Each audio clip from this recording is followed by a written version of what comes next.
هو الذي أنزل السكينة في قلوب المؤمنين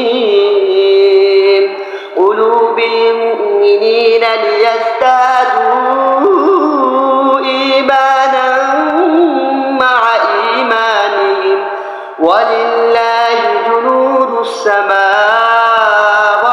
والأرض وكان الله عليما حكيما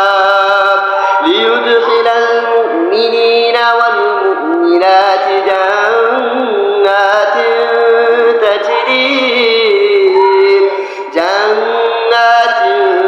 تجري من تحتها الأنهار خالدين فيها ويكفر عنهم سيئاتهم وكان ذلك عند الله فوزا عظيما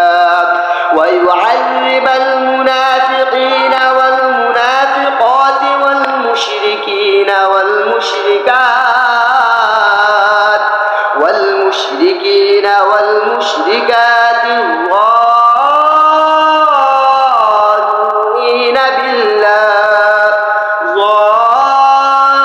الظانين بالله ظن السوء